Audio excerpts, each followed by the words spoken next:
The Radical. Fundamental principles of freedom, rational self-interest, and individual rights. This is the Yaron Brook Show. All right, everybody, welcome to Yaron Brook Show on this Thursday, December 18th. I hope everybody is having a good week. And I guess we're getting ready for the weekend. Yeah, I mean, weekend before Christmas. It's the holiday season, and yeah, time is just flying by. We'll soon be in 2026. All right, let's just jump in. With the news for this Thursday, December 18th. And, we'll start with Trump's speech to the nation yesterday.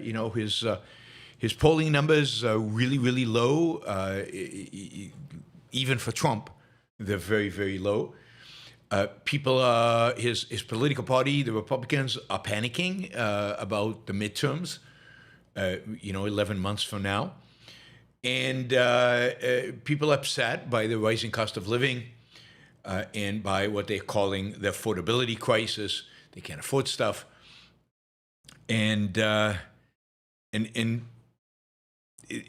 think there's also just a lot of angst around ICE and around, which I don't think is very popular at all. Even among Republicans, it's not super popular. More and more stories coming out about American citizens being taken and treated really, really horrifically, and just the whole attitude of going after people at work, I think is Americans don't like it. So generally, again, the polling numbers are down, and he is, he's unpopular and struggling, and the Republicans are really scared that they're going to take a huge beating next year. I mean, usually the party that is not in the White House does very, very well in the off-year congressional elections. This year, they think that's going to happen on steroids. That's going to be even greater. And you can see that by the fact that there's so much emphasis and so much focus on the redistricting fight to try to manipulate as many congressional districts to be Republicans as possible, in order to try to secure that election in 2026 somehow. I'm not good at political forecasting. Let's use that word; it's easier. So I don't know if it's true or not. I see the popularity numbers, and the president is very, very unpopular. There's no question about that. And the history does suggest that the off-year elections, the party outside of the White House did very well. So I think those are kind of statistical facts. How it plays out between now and November, it is impossible to say. Is there going to be a recession? Is there not? Is there going to be some kind of surprise? Does Trump have some kind of huge foreign policy success that people latch onto? Although I think people are focused really on the cost of living issue, but I don't know. Housing prices come down because of something happening. It is impossible to say what's going to happen in November of next year in terms of the election. But clearly, Republicans are panicking. Anyway, his talk yesterday, his little speech yesterday seemed like one of those, a little bit panicked speech. I mean, he didn't say anything new. He repeated everything that we've already heard from him, all couched as things were horrible under Biden. I inherited the worst situation possible. I've done my best. I really put into motion. And things are really good. You just don't know it, but things are really good. And they're going to get even better. 2026 might be the best year in all of American history for the economy. So we're going to do phenomenally well. Just be patient. And by the way, you're going to get huge refunds from the IRS in April, the biggest ever in all of American history. So a lot of stuff like that, and how great he is, and how jobs are coming back. $18 trillion from tariffs and investment as a consequence of tariffs. The numbers actually from tariffs directly, 200 billion, and investments, who knows? I mean, are any of those investments real? So who knows? You know, so Biden and immigrants were at fault in whatever problems you have, as he's done for 10 years now. Whatever problems you have, it's Biden and immigrants' fault. You know, drug prices are coming down. Everything's coming down. Just wait and see how amazing life is going to be in the year to come. It really, you know, it really did sound a little desperate. Again, nothing he said was different in the past. I mean, you know, this is what he said. 1 year ago, our country was dead. We were absolutely dead. Did you guys feel dead? I mean, were all of you guys dead? Our country was ready to fail. I guess go bankrupt. I don't know. Fail. Totally fail. Not just a little bit fail. Totally fail. Now we're the hottest country anywhere in the world. Hottest country. Now the stock market's up. That's good. I'm glad the stock market's up. Stock market was up 2 years in a row, over 25% under Biden. So I don't know if that counts for anything. And the stock markets didn't think that we were dead a year ago. He says it's not done yet. But boy, are we making progress. Nobody can believe what's going on. I mean, most people can actually believe it, and they're not too happy with what's going on. No backtracking. No backtracking from tariffs, although of course he's excluded so many things. He's rejected so many things that tariffs are significantly lower than what he initially proposed. They're still bad, but they're not anywhere near as high as they were. He's cut deals with China. He's done things to lower the damage, to reduce the damage he originally caused. Trump also announced a new program that is going to send checks of $1,776 to members of the military. An initiative that he had just finalized. He's calling it the warrior dividend. Warrior dividend. Department of War is issuing warrior dividends. We're not fighting anybody, but we're issuing warrior dividends. People were questioning, where's the money coming from? Doesn't he need congressional approval? How's he going to do this? I mean, there's 1776, there are 1.45 million troops out there. That's a lot of money. Where does he get the money from? Well, it turns out that all he is doing is he's repositioning money that had already been allocated by Congress to provide military families with a housing allowance, and he's taking about half of that housing allowance, and he's calling it a 1776, warrior dividend. So, no new money. That's good because we're spending more than we can afford anyway. But it is deceptive because this is money that was going to military personnel anyway.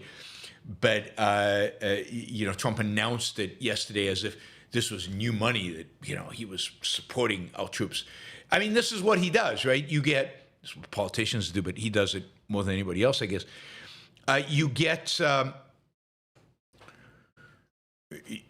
have damage caused by tariffs or other government policy, and the damage is usually focused on a particular group, farmers, working class Americans, whatever.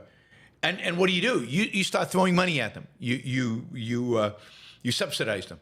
So we got the $12 billion bill in addition to the farm aid, in addition to everything we give farmers, in addition to all the subsidies we provide farmers, an extra $12 billion to compensate them for tariffs. Kind of funny. So that he said was tariff money. Then the 1776 money he said was tariff money, but it's not. It's already been appropriated. Money is fungible. It's just money that the Treasury borrows It's all borrowed money. So he's really being coached now, because he was out there saying there's no affordability crisis. You guys don't know what you're talking about. Things are cheaper now than they used to be. The inflation is negative. Prices are coming down. Not only have they stabilized, not going up, they're coming down, according to Trump. Well, that didn't work because, everybody knows inflation is positive. The inflation number this morning was 2.7%, lower than people expected, but it's quite, it's still 2.7%. It's still not anywhere close to 2, which is the Fed's target, and it's not 0, which is my target. So he can't. He keeps saying affordability crisis is gone, inflation's gone, prices are coming down, but it's not true, which it doesn't usually bother people at the White House, but it bothers people at the White House not because people in America are not buying it. This is a lie that actually affects their bottom line, that affects their, they know because they go to the grocery store and they're upset. So the consequence of that is they're really coaching him to talk about the economy in a different kind of way, kind of recognize that people are facing financial hardship. But he just has a hard time doing that, right? He has a hard time doing that, given it's under his watch.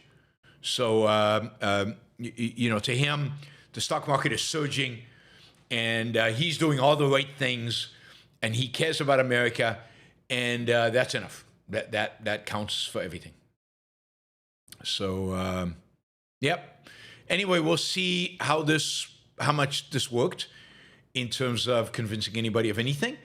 Again, this was kind of one of those speeches where he just talks about all his great achievements, and many of them are just blatant lies, unrelated to anything truthful.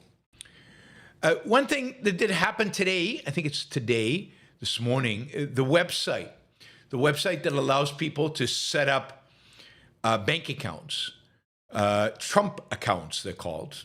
I mean, why wouldn't they be called Trump accounts? Which is a type of tax advantage saving and investment account that was part of the big, beautiful bill. So just to let you guys know, you can now set these up. They function as individual retirement accounts, but they're for your kids. So as a parent, you can set up an account on behalf of a child age 18 or younger and put $5,000 in there a year. And I guess it's tax-free, it's pre-tax. And I don't know if it acts like a Roth IRA. I don't think so. I think you may be taxed when you withdraw the money. But you can deposit the money in there tax-free. You can get the form. It's IRS form 4547. You should fill it in with your 2025 tax return, which is due, before April 2026. And you can do that also at trumpaccounts.gov. You can go there and set it all up and make the election, I guess, the 4547 election there. So you don't have to fill out a form with paper. After filing the form, the Treasury is going to confirm that the account has been opened with an authentication process, which means they're going to authenticate that your child is an American citizen and therefore eligible for this kind of account. Beyond that, if the child was born in 2025, and this will be true through 2028, parents can elect to receive $1,000 from the government, from other parents, who pay their taxes. There are no income requirements. Everybody's eligible as long as their kids are U.S. citizens and were born between 2025 and 2028. So don't forget to elect to get your $1,000 subsidy for your kids. You can't touch that money, but your kids can. It goes into that account. Now, in addition to that, right? So let me just see. the money would be deposited in a Trump account sometime before July 4th, 2026, according to IRS, if you trust those guys. Children 10 or under, I'm giving you all the details so you can get your money and you can get your tax-free account.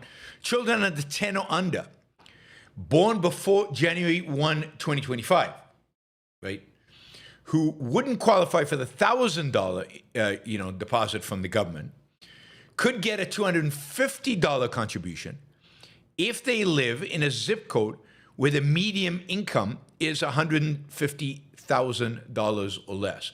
So it's not about whether you have a median income of $150,000 or less, but whether you live in a zip code that has, you might want to move into a poorer area, guys. So the money's aimed towards lower income families based on their zip code.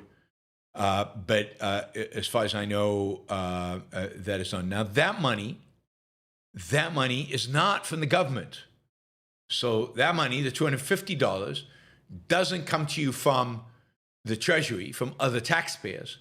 That actually comes to you directly from the Dell Foundation. It comes to you from Michael Dell and his wife's foundation. They contributed $6.5 billion, I think, for these $250 contributions into Trump accounts for children 10 or under, as a charitable thing. That's from the Dell Foundation, right? Now, if you live in Connecticut, I think there's another 250 you can get, and that's now from another foundation, Ray Dalio's foundation. If you live in Connecticut, you can get another 250. Anyway, a lot of money going into these childhood accounts. It's also true that employers can contribute into these children accounts $2,500 per worker per year, but that's part of the 5,000 limit. So you can't put more than 5,000 in there. The tax deferred. The employer can do $2,500. You can do as a parent $2,500. Trump accounts investments are restricted to broad U.S. equity funds, index funds, broad U.S. equity index funds. Why only U.S.? I don't know, but okay. They must track a qualified index, can't use leverage, and they can't exceed annual fees or expenses of about 0.1%. So yeah, this will be profitable for people like Dalio is only matching Dell's 250 in Connecticut. I think it's in Connecticut. Yep. Where is the poor part of Connecticut? Most of Connecticut is poor. Connecticut is very high inequality, as they call it, right? You've got very rich people in parts of it. Most of Connecticut is quite poor. A lot of poor areas in Connecticut. At Hartford, all the cities basically, all the places where it used to be the hub of insurance and things like that. Regulations have driven them out of there, and a lot of poor people there. Let's see. These are great. So these accounts, you get to start them. I'm all for tax-deferred accounts. I'd rather just defer taxes. I'd just rather figure out a different way to tax people so we didn't have to create all this complexity.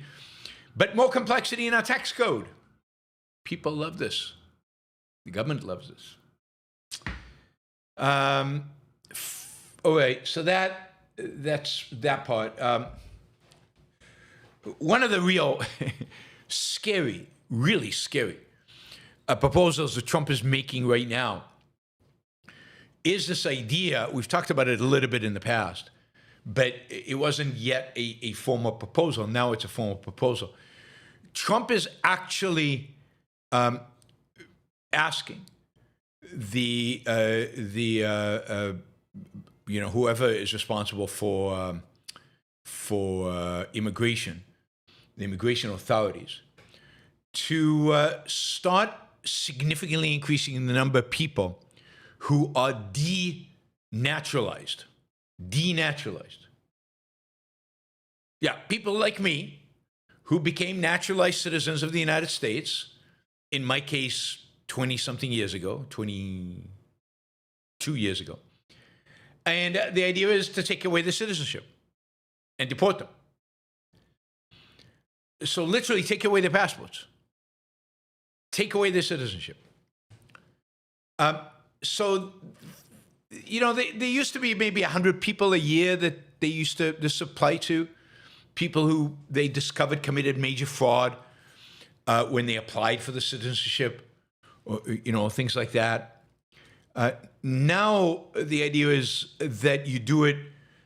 There's a quota now, so he's asked them for between 100 and 200 people a month to identify them.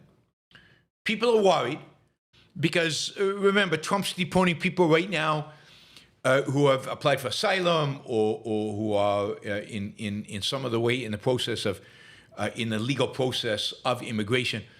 They're being deported because they made an error, or because they had a typo, or because they did, they lied, but an insignificant lie in their application. They're out. They're gone. And now the idea is that they're going to try to find people who might have lied or might have been not completely truthful in their application, and they're going to take it back. They're going to just withdraw it. David's asking if it's constitutional. I don't think we'll know until one of these people takes it to the court and drives it. I don't know what the law and the Constitution say about this. It seems to me crazy. It seems to be wrong. It seems to me you can't do it.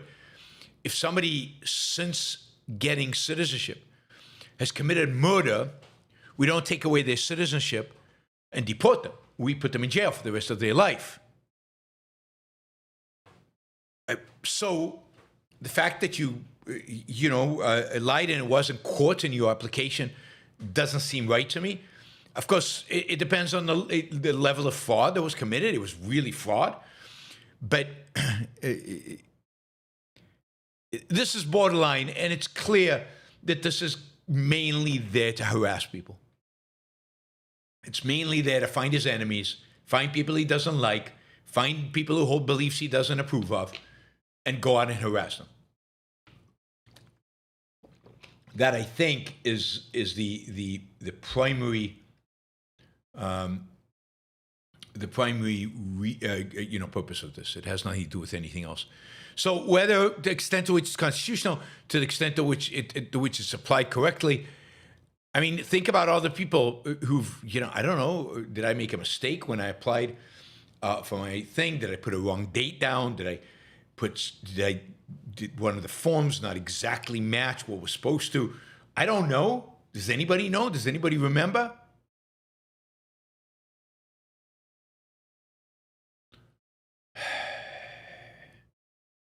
And so now it's about,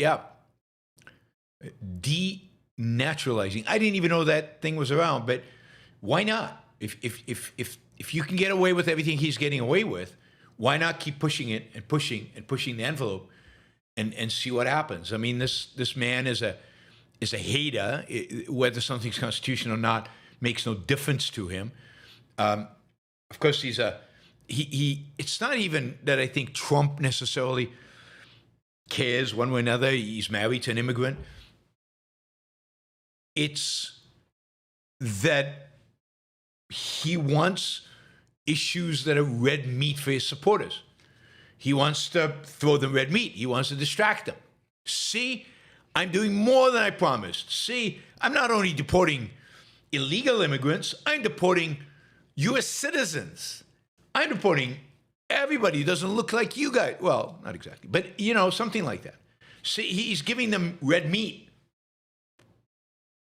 Red meat. And the response under the story reporting this, people are saying, we need to pump those numbers, but this would be a great start. Like 100, 200 is not enough for him. He says 100, 200 per month? That's like just a little bit over 2,000 people per year. I mean, he might as well not have said it. It's not worth anything, right? Other people are saying, how hard I pronounce the F in F, yeah, I voted for this. Like, they're not impressed. Not impressed. 100 or 200 a month? Try 100,000, dude. You don't have that many years left in office.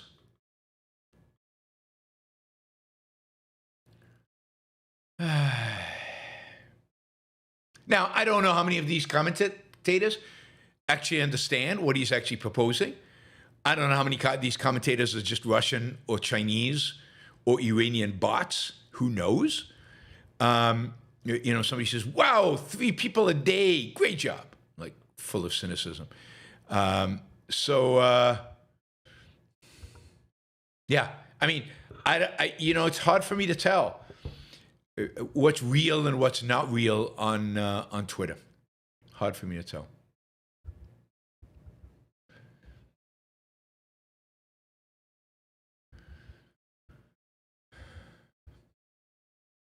All right.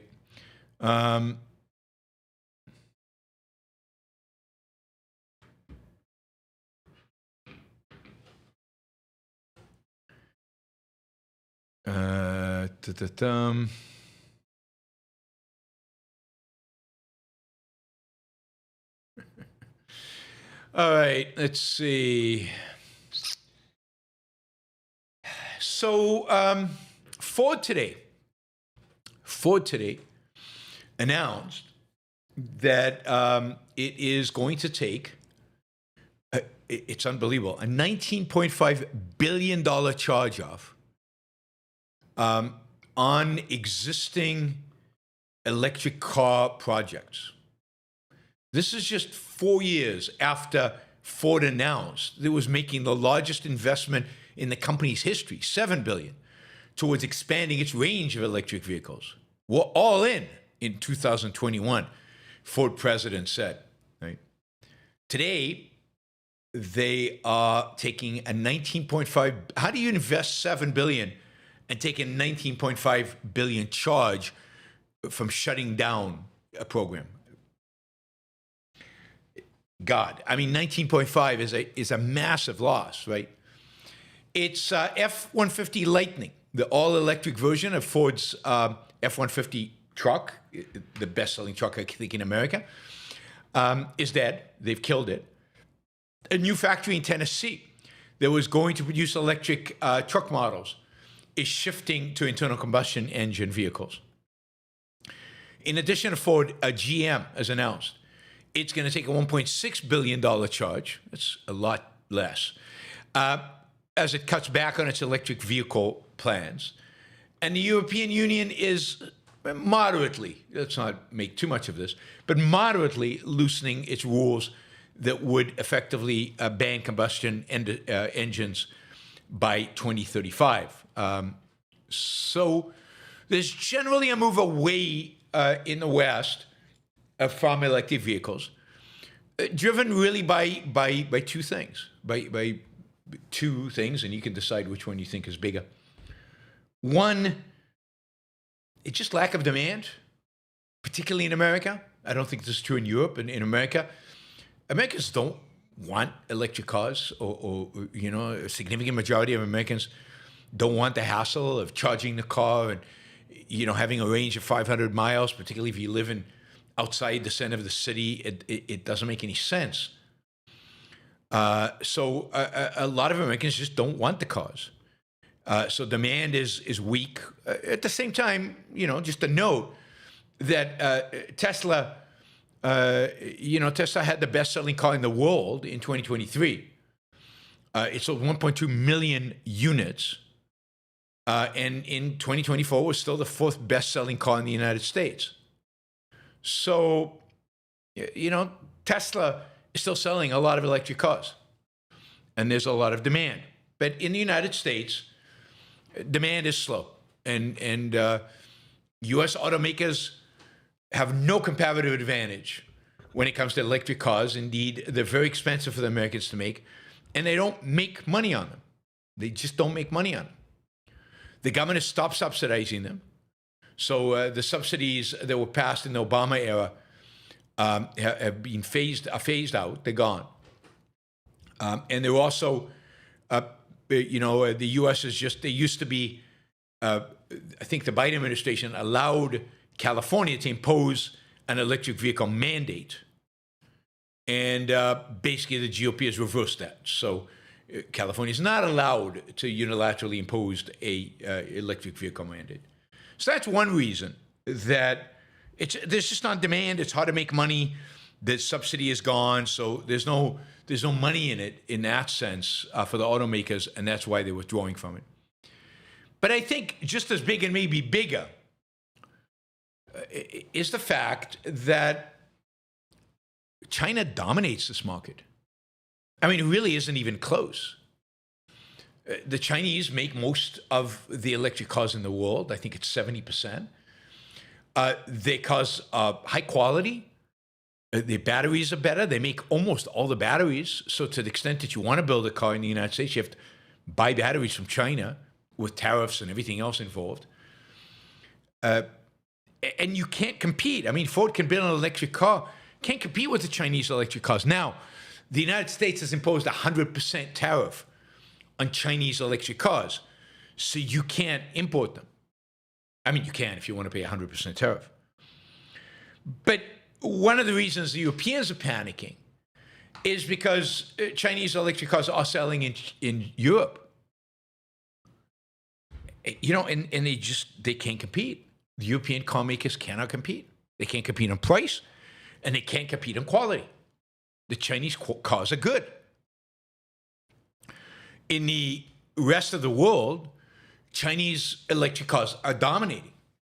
Indeed, in much of the world, they are now in a lot of kind of high growth countries that are, developing countries. Electric cars are the majority of cars being sold, and a majority of the electric cars by far are Chinese cars. When I was in Israel this last time, I rented a car and they gave me a Chinese hybrid SUV. It was great. It was a really good car. It was as good a car as a regular non-hybrid SUV that I could get from Japan or from or the US. They make good cars. So the reality is that American and European companies are not competitive. And America's put up a 100% tariff to stop importation. And, so there's less pressure for the Americans to invest in electric cars, which means they'll fall even further behind their Chinese competitors.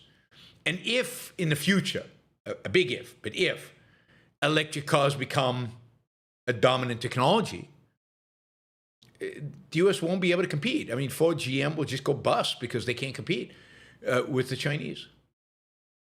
And Europe, who allows Chinese electric cars in, will at least face competition, and their auto companies will have to get better at it and they'll have to make more investments. So it depends on whether you believe that electric cars will become market dominant.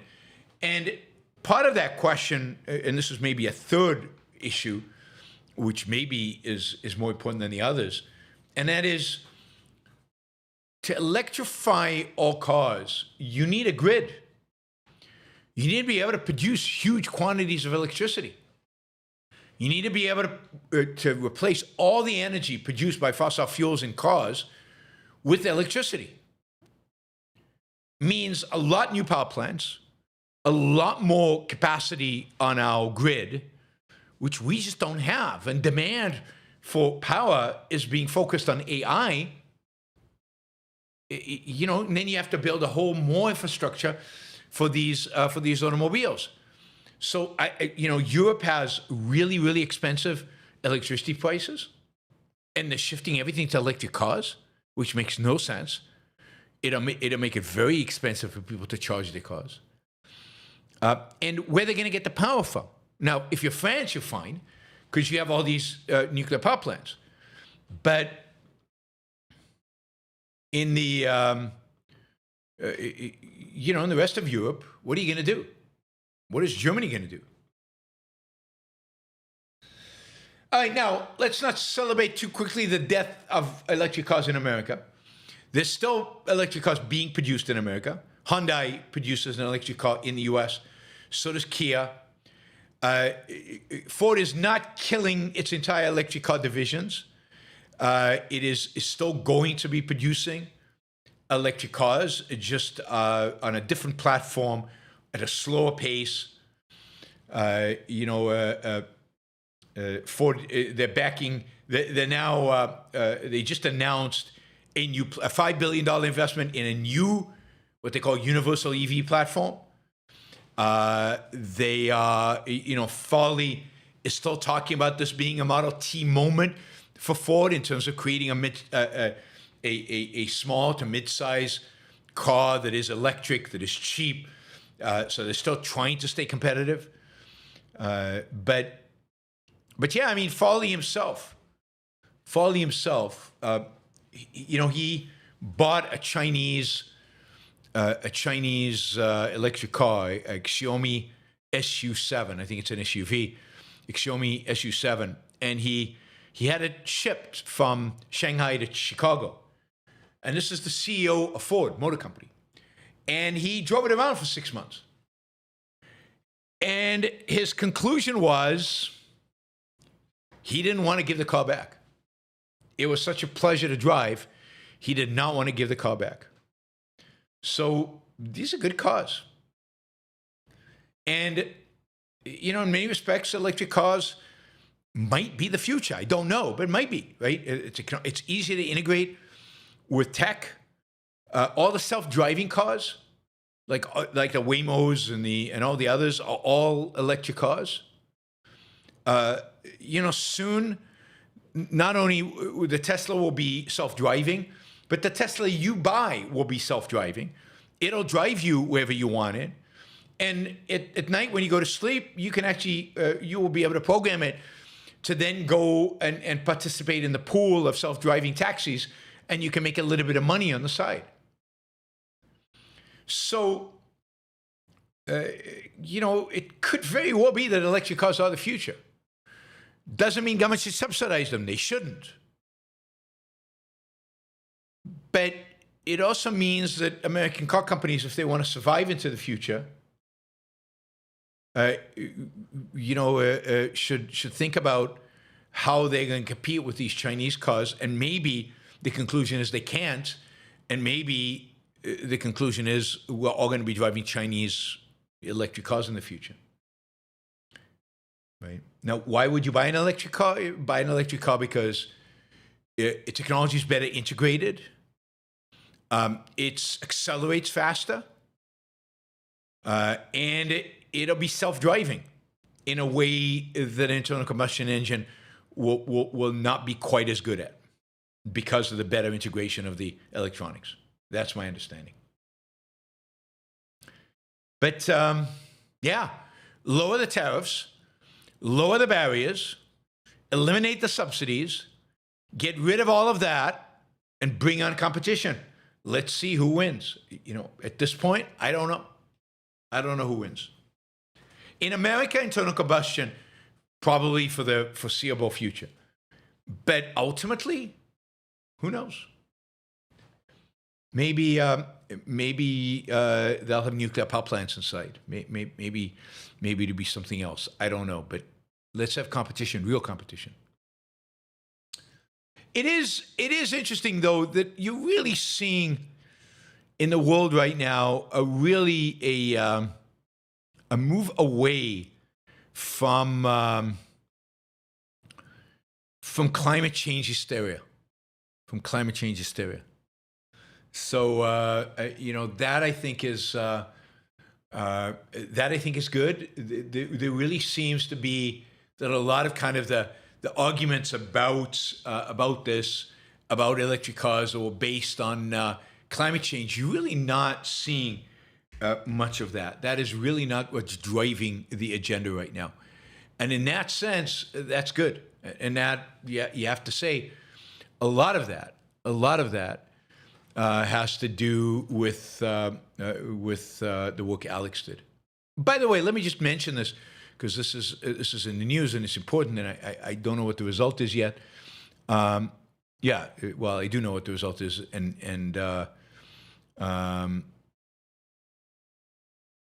anyway, there was a proposal today to an amendment for a bill that it was called the Speed Amendment, or it's Amendment 35 to Speed, to ensure that only truly affected people, not anti-developer activists, can sue under the Environmental Protection Act to stop projects.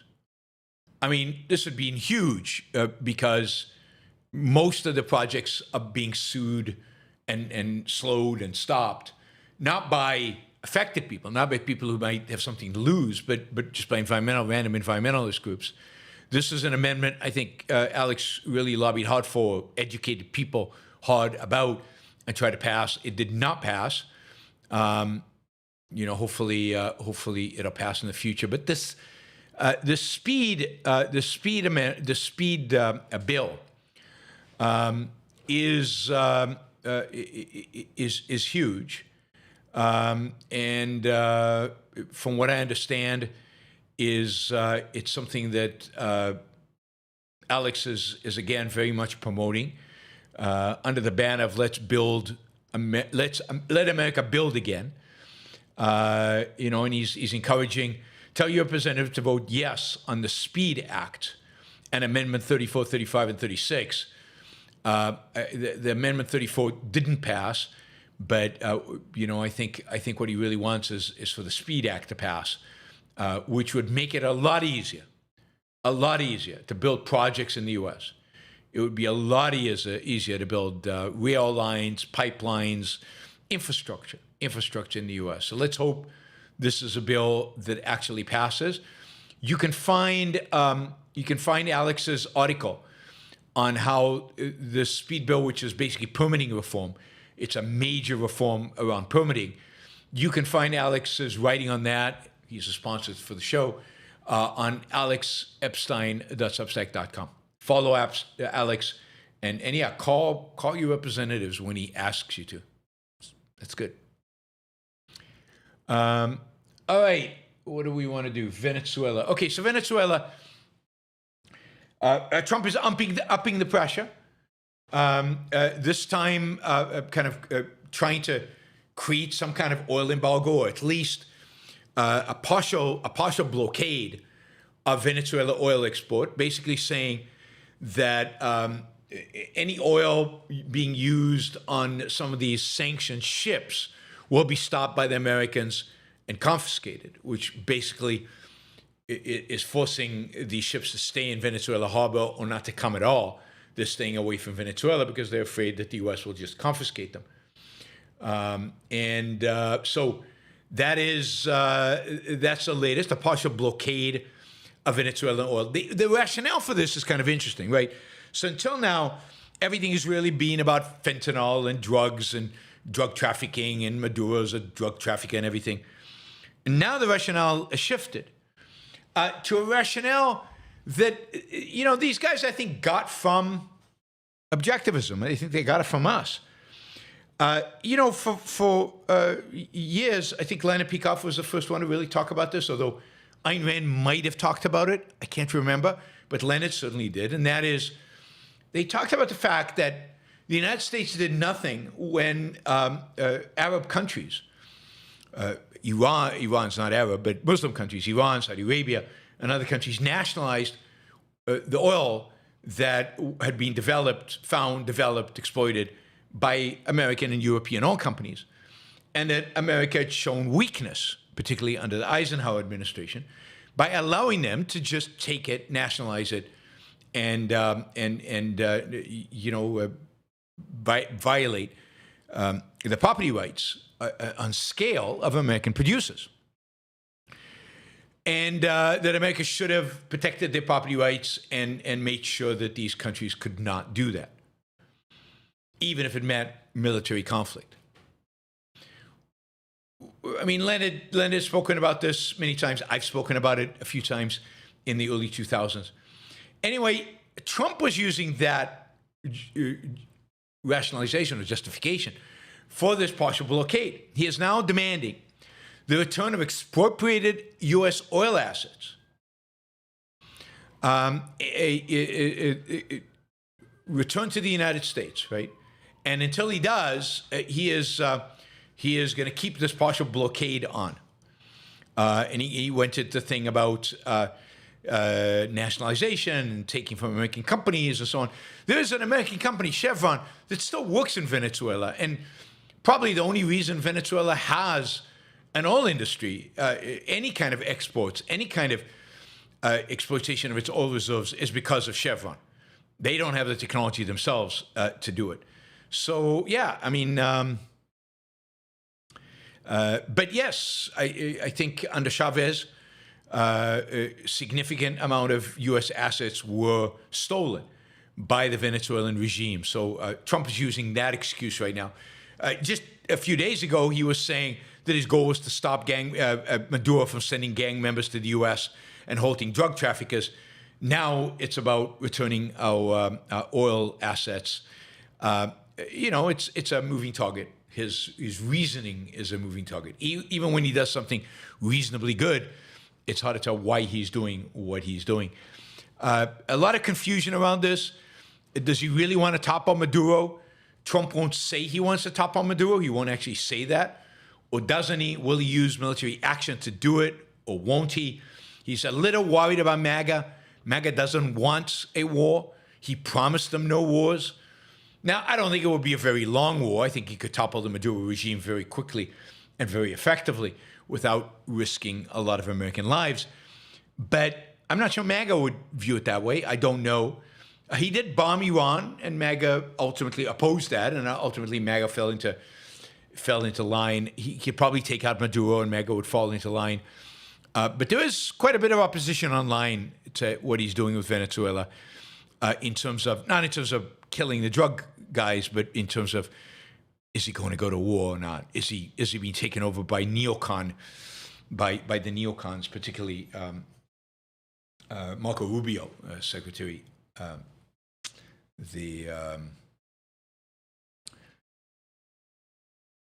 So we will see. Venezuela is still hard to tell what exactly Trump wants to do there. In the meantime, we've got a massive buildup of U.S. troops, planes, ships in the South Caribbean, here in Puerto Rico, a massive quantity of all kinds of airplanes, including surveillance airplanes, refueling airplanes, and combat airplanes, and of course you've got the largest U.S. Aircraft carrier in the world, the USS Ford, in the Southern Caribbean. So if he wants to take out Maduro, he's got the assets, the military assets, to be able to achieve that. All right, you might have heard that a nuclear physicist, an expert on nuclear fusion and on plasma, was murdered the other night at his home in Brookline, Massachusetts. His name was Nuno Loureiro. He was originally from Portugal. Another one, an immigrant. Oh, God.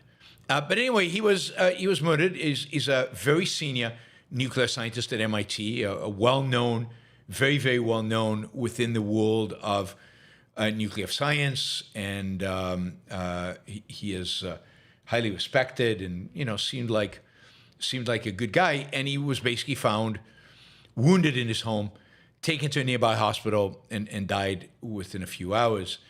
They've ruled it a homicide, but no motive has been released, and as far as we know, there are no suspects. There's also no evidence of breaking into the house. So, nobody knows exactly what's going on. This happened about a day after Brown, the shooting at Brown. Of course, the shooting at Brown, there's yet no suspects. They have no leads as far as we can tell. Nobody they haven't arrested anybody. And there was even a time where people thought maybe it was the same person. Maybe Brown and Boston not that far away, and maybe the same person who done the shooting in Brown then killed this scientist in Brookline. So this is truly horrific, really, really horrible. Well, at least one line of inquiry in Israel by Israeli intelligence, and this is being reported extensively in Israeli newspapers, is the possibility that this scientist was murdered by Iranian intelligence, by hit by the Iranians, in a sense, retribution, if you will. You kill our nuclear scientist, we'll kill your nuclear scientist. Now, there's no evidence that Loureiro was Jewish, although he was clearly pro-Israel, and it's stated explicitly that, advocated explicitly for Israel. Maybe involved in some extent with the Israeli nuclear program, not clear, nobody knows. But it is interesting that Israeli intelligence is looking into the possibility that the Iranians are behind this. The U.S. is not commenting, so and the people investigating the murder are not commenting on that line of investigation. But Israel is checking it out. They are worried that the Iranians are going to, since they can't hurt Israel directly, they will try to hurt Israel indirectly, and maybe killing a nuclear physicist is symbolic in some way, and particularly if he has some connection to Israel. So really horrible news, really horrible if this is the Iranians, and this is now a campaign of theirs. We will see. This is still at the level of speculation. Still at the level of speculation. What's not the level of speculation is Iran's quite successful ongoing attacks on Israel from a cybersecurity perspective. The latest attack was a cybersecurity attack on Naftali Bennett's Telegraph account. I didn't know you could hack a Telegram account. I thought the encryption was so strong that you couldn't hack it, but it sounds like the Iranians hacked his Telegram account. It also sounds like the Iranians have also managed to hack a number of Israeli targets, including 12 years of internal and Israeli Justice Department ministry documents, including emails and all kinds of sensitive information. Hacked. They've released hundreds of hospital records, including those of Israeli soldiers, that included data on things like blood type and things like that, personal details of American and Israeli security officials, including Israeli generals. So Iran is aggressively hacking Israel. Israel is the leader in the world in cybersecurity. So it just shows you that there's this constant war between the hackers and the cybersecurity people. The hackers seem to be have gained ground, and it's an ongoing permanent battle. All right, Australia is now kind of the Prime Minister of Australia has responded to the Bondi Beach terrorist attack, and basically his response has been two things: one, stricter gun laws, and two, stricter hate crime laws. Not anything specifically against Islamists, jihadis, Muslim Brotherhood. No, because that would pinpoint a particular type of hate crime. We can't do that. No, it's generally, any advocation or threatening violence against people based on characteristics including race, sex, and religion, and just tightening that up and making it worse.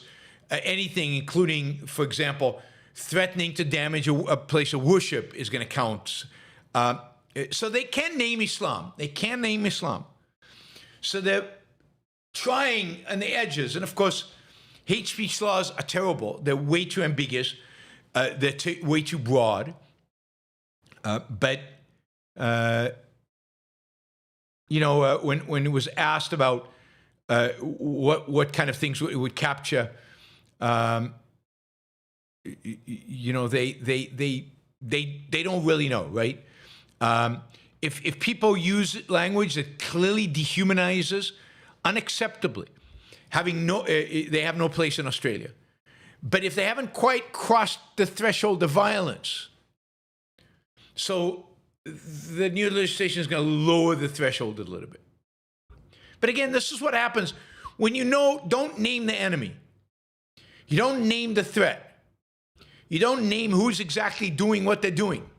It's Islam. It's not, I mean, there might be nasty Jews who say horrible, racist, anti-Australian or anti-Muslim, anti-whatever stuff. But there's no sense in which Jews are mowing down Muslims. There could be Christian groups that are just hate-filled groups that say horrible, horrible things about people, atheists. I don't know. But there's no evidence to suggest that they're going around shooting anybody. Whereas Muslim groups that say hateful things, there is plenty of evidence that people affiliated with those groups go about shooting people, burning down their synagogues, committing property crimes, beating people up. Maybe they should be treated differently. It turns out, for example, that it turns out that at least one of the terrorists was well known to Australian security, and that he not only participated in various demonstrations and was affiliated, they knew, with ISIS. I mean, just an affiliation with ISIS would be reason to, at the very least, monitor and potentially put in jail. But he also participated in the big demonstration outside the Sydney Opera House on October 8th. So this is way before Israel did anything to justify the cause of genocide. And so, and they were, if you remember, they were talking about gas the Jews. They were yelling, gas the Jews, send the Jews to gas chambers. Not Israel, not Israelis, gas the Jews. So those of you who think this was about, those people who think this was about Israel, this terrorist attack, no, it's much deeper than that. It's about Western civilization. It's about the Jews being the canary in the coal mine for Western civilization.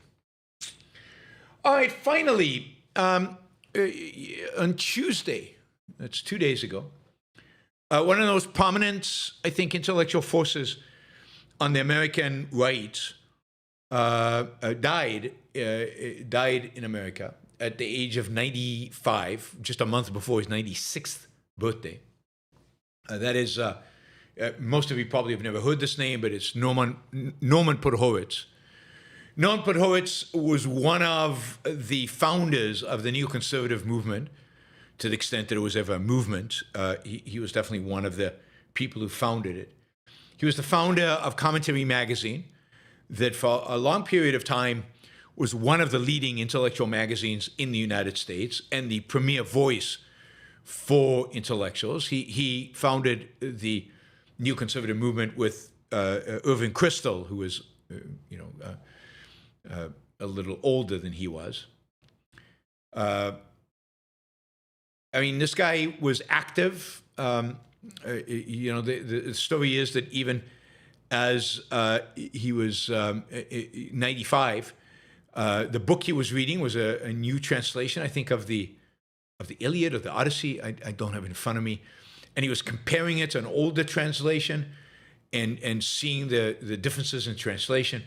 So this guy was a real literary scholar, very well read, very well educated, very smart, a really good writer. I disagreed with much of what he wrote, although there were also things that I agreed with and thought he was right on. He definitely shaped much of the intellectual landscape, helped shape the intellectual landscape on the right. He was an avid anti-communist and was part of, he had started out as a leftist, not quite like Irving Kristol, who started out as a Trotskyite communist. Podhoretz was never a communist, as far as I can tell. But he started as a left, and like Irving Kristol, was mugged by reality and became a conservative, and thus the coining of the term neoconservative. A term that he, I think, originally coined as in derision, not as a positive, but ultimately, the movement kind of embraced it. He grew up in Brooklyn, and in Brooklyn, New York. Lived in Manhattan pretty much almost all of his life, and was writing into his 90s. So while I disagreed with him, while he had opinions that we disagreed on many, many, many things, in terms of some of his foreign policy views I agreed with, some of his domestic views I agreed with, but generally he was an intellect. He was a real intellectual. I enjoyed reading his stuff. It was always well argued. The writing style was always good. He was incredibly influential. It's sad to see people like this pass away. He belongs to a different kind of generation. His son is now, I think, still the editor of Commentary Magazine. Commentary Magazine is still being published. It's lost a lot of its influence with the dramatic decline in the neoconservatives' influence and the fact that they no longer have much influence on the right. They are very much on the way out. It's become, neoconservative has become a real derogatory term. The new right hates their guts. MAGA hates their guts. Nobody wants to have anything to do with the neocons. So Commentary Magazine has faded and is not that relevant anymore. It used to be, certainly during the Bush administration, used to be the thing everybody read. But even in the 70s and 80s, 60s, 70s, and 80s, it was very, very extensively read. And a lot of Democrats Democrats skeptical of the welfare state, Democrats who were national security Democrats who had a strong position in national security, all wrote for Commentary Magazine. I used to be a subscriber. I used to read it a lot. I still am subscribed, I think, electronically. I get the email on a regular basis. But it's just not, it doesn't represent kind of where the world is heading. The views represented, stated there, are not that representative. Podhoretz was Jewish. The magazine, many of the writers and the neocon movement in general was associated with American Jews. That now is one of the black marks on them, right, with the rise of anti-Semitism. He passed away on Tuesday. And that, my friends, is the news. This Thursday, December 18th. Thank you for being here. Let's turn to the Super Chat. I will remind you that this is a great way to support the show and to ask your questions and to dictate kind of what I talk about. I answer all your questions, and therefore you get a voice in the show when you ask a Super Chat question. I also want to remind you of our sponsor. We've already mentioned Alex Epstein, so check him out, alexepstein.substack.com. I want to mention Ayn Rand Institute and Ayn Rand ARI Live, which, I got an email about it earlier today about the promotion. Let me just see if I can find the email. If not, if I remembered who the email was from, that would help, but I can't. Somebody's taken over sending me the emails to promote whatever it is we're promoting. All right, remember, it's not that. Ayn Rand Institute Live. You're getting some of the best voices in Objectivism. You can take courses from them. You can do it live, or you can do it, you can listen whenever you want. You can do homework, or you can not. I mean, it's super flexible. The whole idea here is to make it as flexible as possible. You don't have to apply. You just have to sign up and pay. There are a number of courses available, so you can pick and choose what you want to take. And then again, You can do it at your own time. There is a Yaron Brook show. There's a Yaron Brook show discount that you can get. It's 26 YBS 10, 26 YBS 10. Here are the courses that are available on wow, there's a lot of them. Okay, so a lot of courses. You're missing out if you're not looking at this. Objectivism to Ayn Rand's Fiction, Part 1. This is, again, winter 2025. Reactionary Authoritarianism, from Mussolini to the New Right. Again, winter 2026. Communicating Ideas, Public Speaking. Guess who's teaching that? I wonder who's teaching public speaking. Oh, wait a minute, that's me. I'm teaching that one. So I'm teaching that one. So you can sign up for that. Then there's Introduction to Objectivist Ethics, also winter 2026. These are all winter 2022. No, the next one is The Philosophy of Objectivism, Part 2. So this is people who've already taken Part 1. And then in the spring is going to be Objectivism to Ayn Rand's Fiction, Part 2. There'll be Moral Virtues, Man's Meaning of Flourishing. Maybe that's Tara Smith? I'm not sure. Is that Tara? Yeah, it's Tara. So that's a course with Tara Smith. There's Morality of Capitalism, Part 1. I think that's me and Don. Philosophy of Objectivism, Part 1. The Philosophy of Objectivism, Part 2. Communicating Ideas, Writing this time. That's with Keith Lockitch.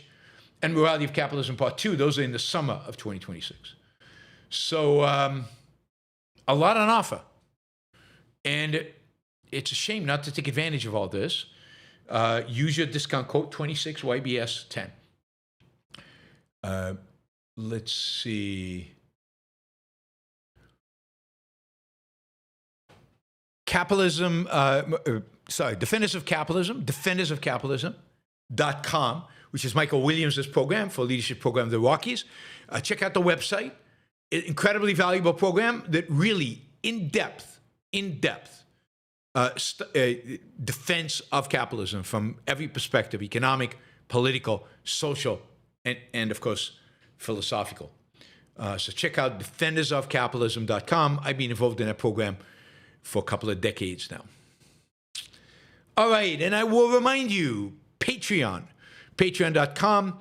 Check out Yaron Brook's show and become a monthly supporter of the show. It's incredibly valuable to get the monthly contributions, and that way I don't have to worry about, I know exactly what's coming every month. You know, Super Chat is, it's always in suspense. It's always suspenseful. How much will I actually raise in a month, in a year? It fluctuates quite a bit from month to month and even from year to year.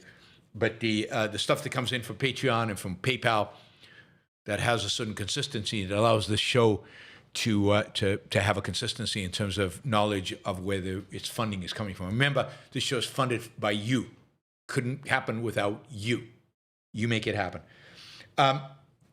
Reminder that on December 31st, New Year's Eve, we will have our big fundraising show. It'll be a review of 2025 and looking forward to 2026. We'll go over all the good stuff and bad stuff that happened this year. And it'll be a great opportunity for you to support the show. We've got a big, humongous, ambitious, many zeros goal for the fundraising part of it. So please, if you want to support the show, you want to show your support for the show, if you want to show that this is an important value to you and sustain it into the future, then please consider coming. And even if you don't have time to stay for the whole 4 to 5 hours, we're going to do the show. You can come for 10 minutes, make a contribution, listen a little bit, and then listen whenever you want. So just come and make a contribution. It'll go from it'll start at 1 p.m. Eastern time. 1 p.m. Eastern time right here on YouTube. This is the place for you to make the contribution. If you usually listen on Twitter or on the podcast, on some other format, Facebook, that day, that's the one day I'm asking you to come live so that you can make a contribution, even if it's $2, even if it's $5, even if it's something small. It really, really, really, really, really helps. And it's something that's incredibly valuable. and I will be keeping track of how many contributions we get and the number, the quantity of the contribution. So we'll have a goal around the number, both of dollars and the number of just sheer contributions. So $2 will count. All right. I think that's all the announcements for now. All right. Let's see. Let's start with David. $50. Thank you, David. Can you explain the term nominal, as in wages or GDP versus nominal wages, nominal GDP? Which is the better tool for analysis? Well, it depends on your context. Everything depends on context. There's no one better tool. Nominal just means unadjusted for inflation. So in terms of GDP, it's a total amount of whatever GDP is measuring, the total amount of dollars, that GDP is reflected in GDP that happened this year, right? That's what it's capturing. Usually when you see graphs of income or GDP, it's not in nominal terms, it's in inflation-adjusted terms. And you have to read the small type to find out which inflation measure, again, this is price inflation, they're using to adjust, right? But basically nominal is, it's not bringing up, if you got a graph of nominal GDP, every point in the graph is in the dollars of the date that it is 2020 GDP is in 2020 dollars, 2025 GDP is in 2025 dollars. So it's hard to adjust, it's hard to compare, because whether the GDP growth has been good or bad will depend on whether there's been inflation. You could imagine there being a lot of inflation, GDP going up, but actually in real terms, GDP has actually declined. So what you want, for comparison's sake, is you always want to compare real GDP, which is the way it's usually presented. Real GDP is inflation-adjusted GDP. Nominal GDP is no adjustment has been made. So it includes the effects of inflation. One of the big macroeconomic proposals out there that the Fed is always looking at is that they should target what's called nominal GDP. They shouldn't target inflation per se. They should try to achieve a certain growth in spending or in GDP. And, so they should adjust the amount of money in the economy to achieve a consistent, unchanging nominal GDP growth. Now, you could argue about that's good or bad, but that is one of the dominant monetary theories out there, or not one of the most dominant among the relatively free market crowd. Okay, David asks also, please explain how Rand's A is not a Platonic concept.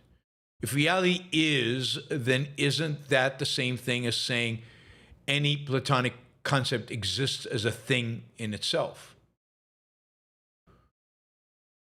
No. I mean, the whole point about Platonic concept is that the thing in itself exists in a different dimension.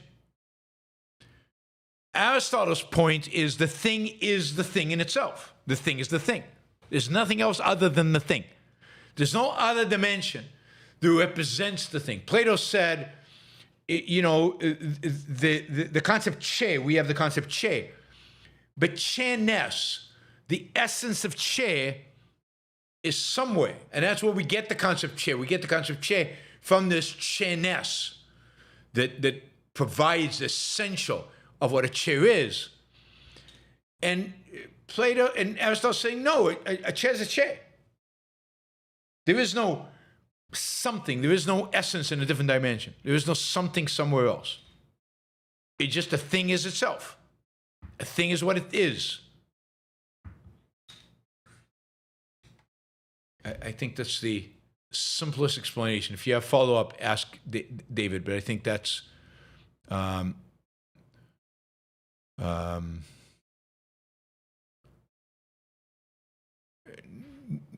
Nominal, yeah, so that's it. Again, I'm looking at some of the comments. Nominal is denominated in the time that it is attributed to. Whereas, real is adjusted for inflation. A is just a representation of a thing as itself. A thing is a thing. It's not something else, and it's also not in a different dimension. It's what it is. It's right there. Now, maybe I'm not giving the best answer for that, but it's certainly not Platonic, and it's not intrinsic.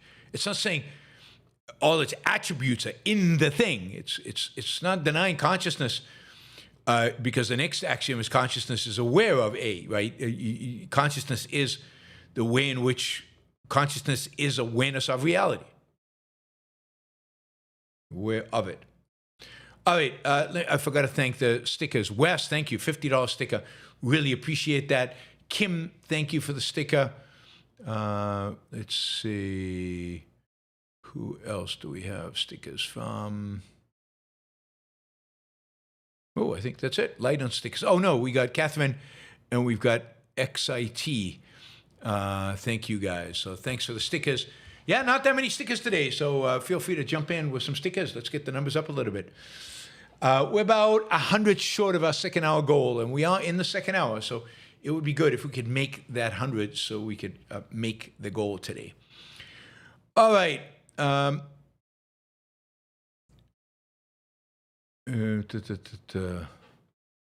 So David says intrinsic was the word I'm thinking of. It doesn't imply intrinsicism. It doesn't imply that, for example, I don't know, some abstraction is in the thing. Whiteness is in the thing. It just means that the thing it is what it is. And our job as a consciousness is to identify it and be aware of it. It really is saying you can be yellow and white at the same time. You're either yellow or you're white. You can't be both. You're either a square or a circle. You can't be both at the same time. Your A is A. A square is a square. And, now to identify it as a square requires consciousness. There's no squaredness in reality. They are squares as identified by consciousness. All right, whoops, that was wrong. All right, Harper Campbell. Many historians blame the Treaty of Versailles for the rise of Hitler. If the Allies hadn't been so draconian to the Germans after World War I, Nazism would not have been possible. Is this their lack of understanding of the power of philosophy? No, not necessarily, right? Like, philosophy is the ultimate cause of history. But it's not the particular cause of history. It's not the only cause of history. It conditions everything else. So if World War I ends differently, World War II might not happen, or might not happen when it happens, or might not happen in the way it happens. I mean, my view is, if Germany had been crushed, this is not historians' view, this is me and a handful of people out there, maybe some of them historians, I don't know. But in my view, maybe Victor Davis Hansen agrees with me, but in my view, if Germany had been crushed during World War I, not penalized harshly, but kept around and, with the idea that it wasn't really defeated, then I don't think there would have been a World War II. World War II is a consequence of, yes, bad philosophy, but bad philosophy colliding with a Germany believed they could win. A Germany that believed that they could win, they could have won World War I. A Germany believes that they were betrayed by mysterious forces within Germany, the Jews maybe, that led to their defeat in World War I. a Germany that believed that, yes, they were the victims in World War I, and now they're being forced to pay for World War I through their reparations and all of that. But you could argue that the problem, if you combine that and the resentment that happened but the confidence that they could win in the next war. This is something, Hitler comes back from World War I thinking we should have won that. So do many of the generals. So do many people. If you combine that with bad ideas, you get what you get. You get World War I, World War II. But, it's not like Germany has fundamentally, dramatically different philosophical ideas today. It's just they don't go in that direction, partially because of how they were humiliated in World War II, and partially because they're colliding with better ideas, partially because they don't have a military. I mean, there are a lot of reasons why, but the circumstances of the Weimar Republic are important. It's not just ideas. So don't take idea-shaped history as the deterministic. That would be too deterministic. Bad ideas of this nature cause this bad thing to happen. It doesn't quite work that way. Bad ideas will cause bad stuff to happen, but how, when, where, how it manifests itself, what kind of bad stuff, all of that depends a lot on what the conditions are, what the context are for the absorption of those bad ideas. I think, though, that even if you had less draconian measures, given how World War I ended, I think World War II is almost inevitable. The only way to avoid World War II was to provide a crushing defeat to Germany and the Axis powers in World War I, just like the crushing defeat that Germany suffered in World War II pretty much, I think, protects us from Germany trying that one again, at least for a while.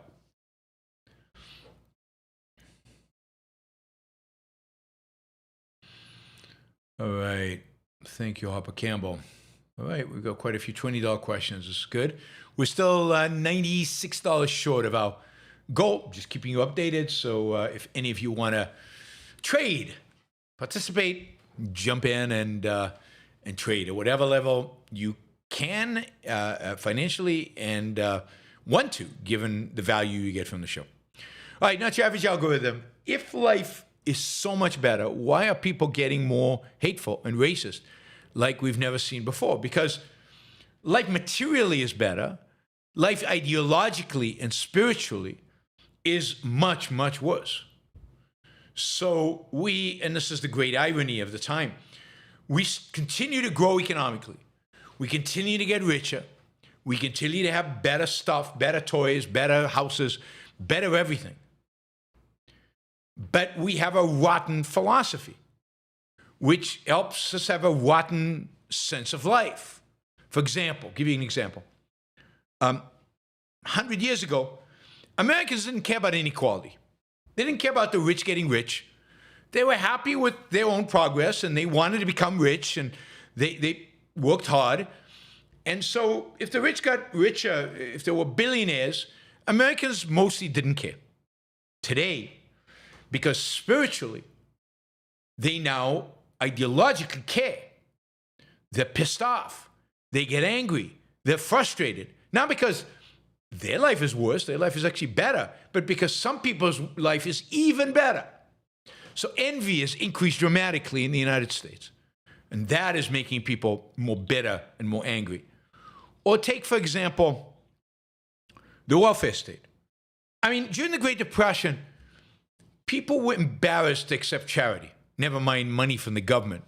Many did not collect on money that the government was offering them because they felt it was an insult to take money from the government. Today, everybody is super happy to get money from the government.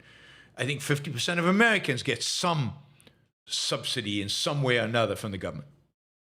So you can see how mentality has changed, sense of life has changed, philosophy has changed, and that changes your attitude. So people are much more resentful, much more envious, much more hateful and angry and racist, not because they're materially worse off, but because the ideas that they hold are dramatically worse.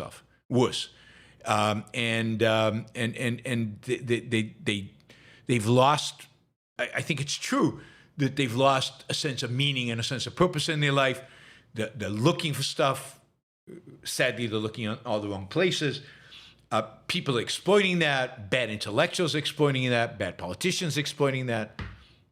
So it's ideas that shape people's psychological attitudes, not their material well-being. This is true. When Rome fell, Romans were relatively rich, and yet spiritually they had, undermined who they had been, and they no longer could defend themselves. It wasn't a lack of wealth; it was a lack of the spirit. So you have to think about what is it that's undermined America over the last 100 years that has made it so that even though we're rich, we're still angry and fearful. Not your average algorithm. While it is more desirable to be an egoist and a value of life, hateful ideologies have an easier time spreading. Is this due to Kant or the world has never known egoism, so tribalism resentment is the default? I think it's a combination of Kant and Christianity. But ultimately, you're right in the sense that they've never known egoism. They don't really know what it is. I mean, the culture was more egoistic 100 years ago. The culture was less tribal 100 years ago. But people today don't remember that, don't know that. They're not familiar with egoism in any kind of sense. They don't know what it stands for. They don't know what it means. They don't know how it affects their life. Indeed, they're afraid of it because they think it means being nasty and being a horrible human being. So they don't know what it is, but their ideas and any sense of self-interest, sense of pursuit of self-interest, pursuit of happiness is undermined, both by Kantian duty ethics, altruistic duty ethics, and postmodernism, again, which is ultimately Kantian, but also by Christianity, which tells them they're a fallen being, there's original sin, the angst and agony that I think Christianity ultimately leads people towards. So it's a combination of all of that that leads them away from egoism. I mean, Christianity tells them that if they embrace egoism, they'll go to hell. It's pretty powerful stuff. Ian, to what extent is Ayn Rand keeping the West alive today spiritually and economically? I don't know. It's keeping some of us alive, no question about that. It might be economically in a sense that she has a pretty big influence on the people in Silicon Valley and why they're in Silicon Valley and their ambition and their productiveness. But how much, I just don't know how to measure. I don't know how to tell. It's just impossible. A lot of people still read Ayn Rand. A lot of people have read Ayn Rand over the last 70 years. She's had a profound impact on people's souls. How that manifests itself, how big of an impact, I wouldn't even know how to start measuring that. So anything I give you is anecdotal. James, what do you make of Sam Harris's argument for taking certain hallucinogenic drugs? That psychedelics can force you to face things you're already aware of, but aren't giving enough priority to fixing. I mean, this is the question I would ask. How does anybody know that, right? So when you're on a hallucinogenic drug, how do you know that what you're experiencing is reality? How do you know that the things that you're observing supposedly about yourself are real? I mean, it strikes me that it's not real, that the whole point is of hallucinogenic drugs is to disconnect you from reality, disconnect you from consciousness as awareness, and make you prey to the random forces within your subconscious, which maybe might lead you to some realization, just like a dream might, but just as likely will not. So there is just no basis in science or in our understanding of the human brain or in understanding of the mind and human consciousness to trust it. I mean, Sam and many people who take hallucinogenics say that one of the revelations that they come to, that there is no I, that the individual doesn't exist, that consciousness is ultimately a social thing, that we're just all connected to but that's bullshit.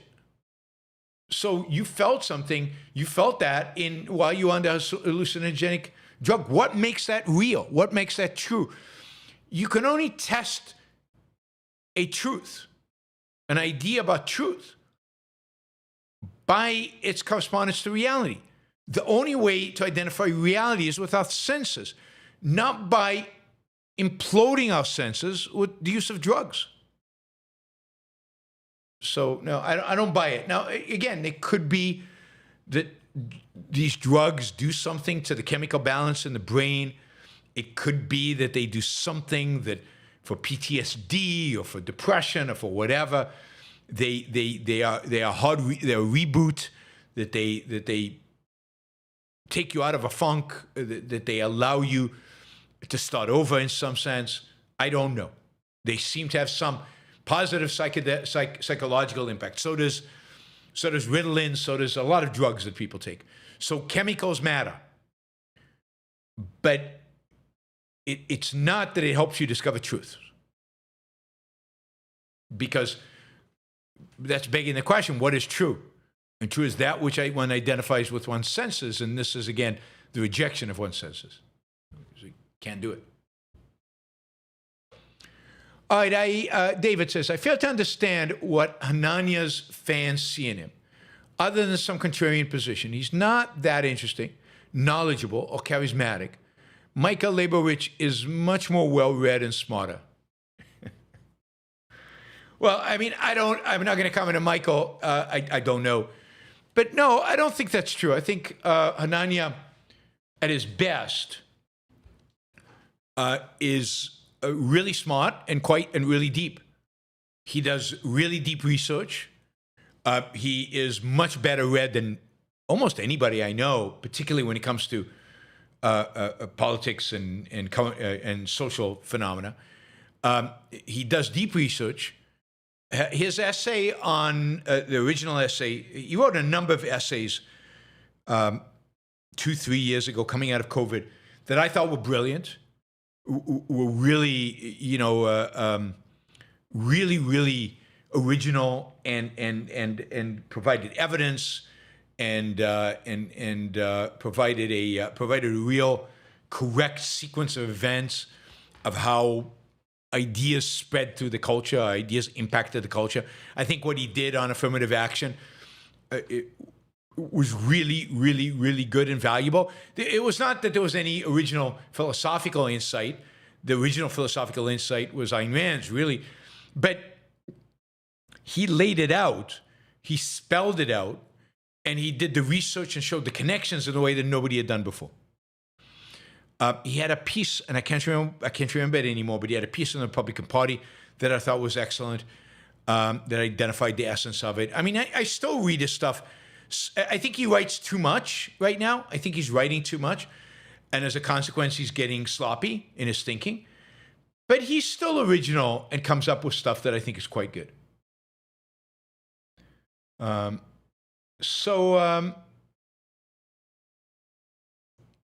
would definitely read his longer essays. I mean, he's good on how stupid the Republicans are and how stupid MAGA is and how awful Trump is. He's good. He's become good on economics. He's not an objectivist, and he's a good writer, and he writes and writes and writes and writes and writes. And let me just say that if you really want to have an impact on the culture, you got to write. I mean, my biggest flaw is I don't write enough. Writing, and the speaking and all of that is important, but the real way in which you have a long-term impact is by writing. So again, I think that is great. That's why he's good.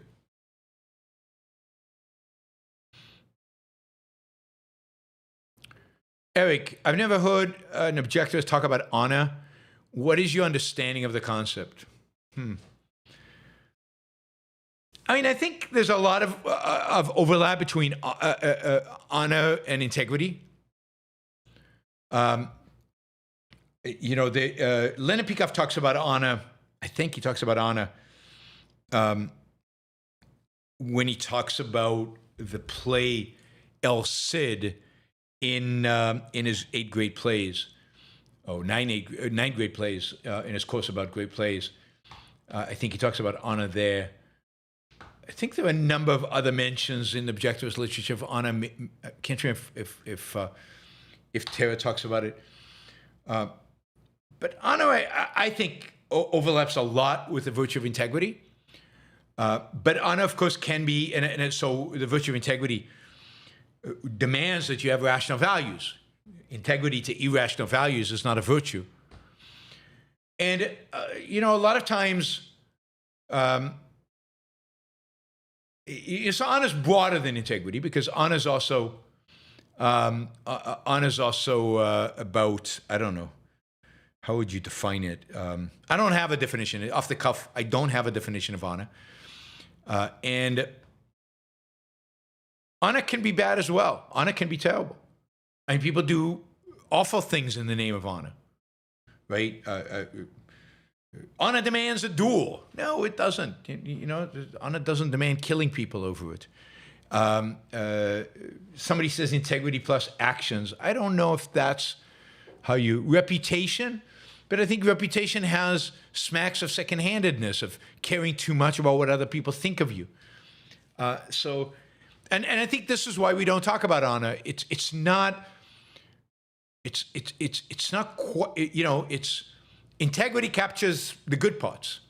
And I don't know that you need much more than what integrity captures. I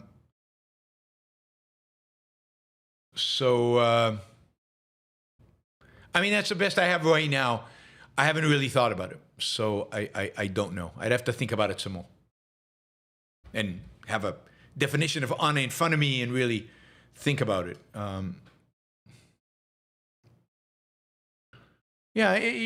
Fenner says, I'm honorable if my actions are in accordance with my integrity. But then it's just integrity in action. Okay, integrity in action. But it seems like the concept as used is more than that.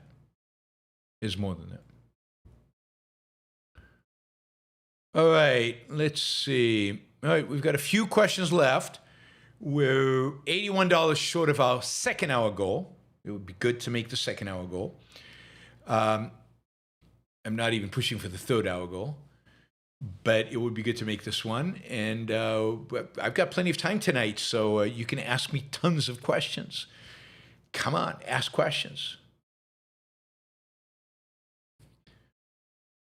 Andrew, a conservative pundit noted that the speech that Trump's blaming of the insurance companies was good politics. Conservatives are all too happy to throw out capitalism in exchange for power. Yeah, well, they don't believe in capitalism anymore. Capitalism is gone. Blaming insurance companies, going after insurance companies, going after drug companies, wanting price caps on drug prices. Attacking drug companies and insurance companies, it's like the old days of attacking Wall Street. You can't lose. Nobody's against it except a few capitalists, and they don't really count that much. So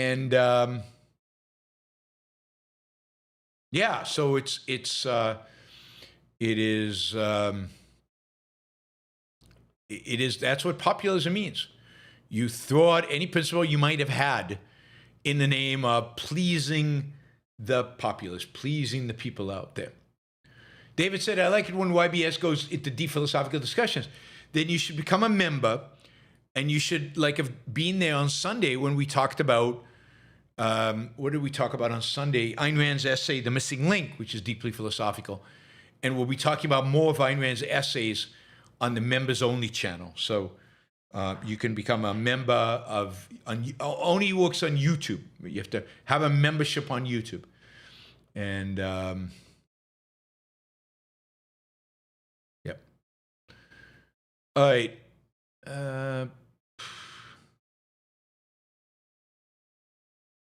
Roland says, here's a warrior super chat for you. Keep up the good fight, soldier. Thank you. I appreciate that. That's nice.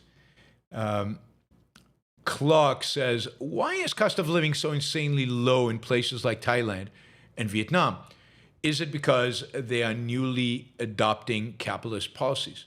Yes, I mean, they're poor, and therefore, you know, they are. So first, they're not that productive. Secondly, nobody can pay them. Nobody can pay them the kind of you know, wage that they would get in the West, because nobody can afford to do that because it's a poor culture. As Thailand becomes richer, the cost of living will increase. The cost of living will increase because the reality is that people will demand higher wages, and those higher and you know people will become more productive. They'll have more to spend. They'll have more money to spend on a variety of different goods, and you know, companies will then raise people's wages, who will then spend more, and it becomes the circle, the circle of, as people are wealthier, prices go up. Prices go up. People can afford to pay more, and people are spending more. I forget the name of this phenomenon in economics. It's not just productivity that drives up wages, but a big part of it is productivity. And as that happens, prices actually will go up with wages. Like a coffee in Thailand is a lot cheaper than a coffee at Starbucks in the United States because the labor costs in Thailand are much lower. So Starbucks can still make money at that lower price. Now, costs don't determine price, but cost certainly sets is a factor in ultimately determining the price. And of course, if Starbucks raised the price, if in Thailand, people couldn't afford it because they don't make enough money elsewhere. But as people can make money elsewhere and make more money elsewhere, and then that provides competition to Starbucks employees, they then demand a raise because otherwise they'll leave because people are paying them more elsewhere. Starbucks has to, it's the, yes, God, I can't read it. Bumol's principle, something like that. You know, Starbucks employees will demand a raise, and people outside of Starbucks are not making more money so they can afford higher prices. Prices will rise, and Starbucks will pay more to its employees. The profit margins won't change, but they will pay more. But that is organic to poor cultures as they adopt market economies, as they get richer, as they get wealthier, as the employees generally become more productive, cost of living goes up. I mean, there's also a sense in which Thailand is less regulated than America is in many respects. There's probably, it's easier to build there, you know, so the stuff is cheaper, it's not as good. So there are probably other factors that play into it. Is the stock market doing so well because technology has reached the point where it can get around regulations like it couldn't in the past? I mean, the stock market's doing well because a certain segment of American companies are doing really well, primarily large ones. Large companies can get around tariffs. They can figure out how to deal with tariffs. They can offset the costs of tariffs, or they can find new suppliers, or they can bribe Trump to give them exclusions. So tariffs and stuff like that hurt small and medium-sized businesses. They don't hurt the big businesses. Some companies, the market is assuming are going to do phenomenally well because of AI, and therefore they are increasing. Remember, stock markets don't provide you with an estimate of how profitable a company is today. They provide you with an estimate of how profitable the market believes companies will be in the future. And right now, because I think primarily of AI, the market, and because interest rates, they believe interest rates are coming down, the market believes that companies will be a lot more profitable in the future than they are right now. And the consequence of that is prices up.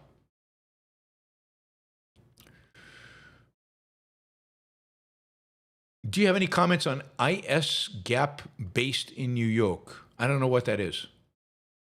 Maybe if you spell it out for me, I'll have an opinion, but I don't know what it is. Sorry. Lincoln, why does the tech right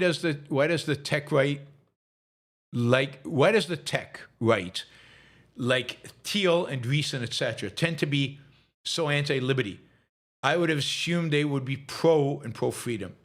Well, because I think that Thiel is very religious, and that drives part of it. I think a lot of them, what drives them is a sense of superiority, a sense that they know better, that they are the philosopher kings that Plato talks about, that they can run society better than anybody else and better than the marketplace. They run their companies, they do venture capital, they're good at identifying winners. Why can't they extrapolate that to society as a whole? So they are not believers in liberty because they believe that they could control your life better than you can. They're smarter than you. So why not use coercion if the result is the betterment of your life? Sonnen, can you respect an isolated characteristic of a person if he does not imply a positive evaluation of their character? Does respect have any meaning in this context? I think you can respect a particular aspect of somebody independent of their character overall. You have to be careful not to turn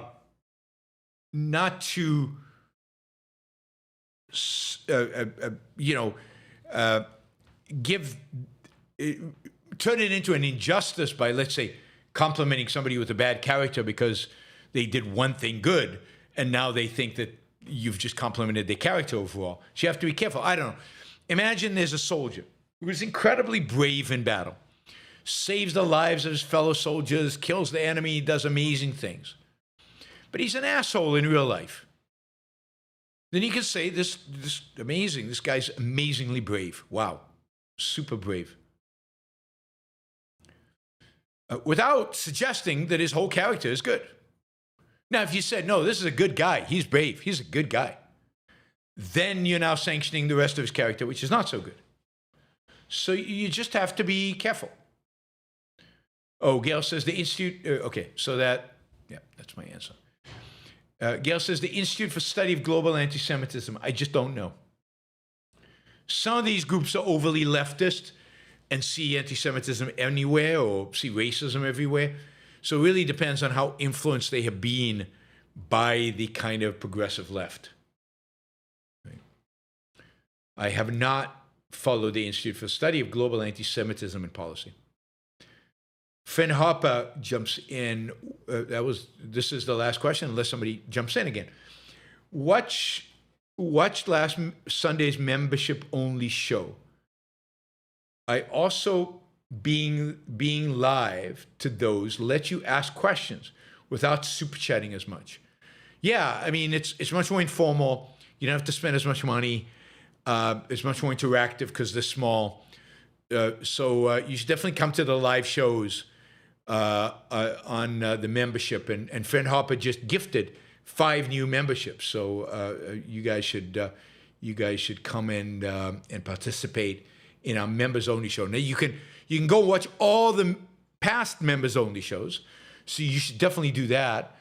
But you should also come to live ones because I think the live ones are more fun and more engaging. Andrew, why do you think the nihilists like Fuentes and Trump are able to have quick wits? Oh, I don't know. I don't know. I think the nihilists tend to be cynics. Cynicism is a ideology that is very receptive to quick-wittedness, if that's a word, to making funny quips, funny statements about pretty much anything. They have no boundaries, and they just. Fuentes is smart, so Trump is smart in a certain way, but it's the cynicism. The cynicism builds on the wits, right? It enhances that muscle, if you will. All right, guys. Thank you. Thank you to all the super chatters. Really, really appreciate it. I will see you guys tomorrow, same time, I think. Same time, same length of show. We'll do tomorrow. Will definitely be a 2-hour show. I've got a hard stop tomorrow, and not sure about the weekend. We'll see if we have shows on the weekend or not. I will talk to you soon. See you tomorrow. Bye, everybody.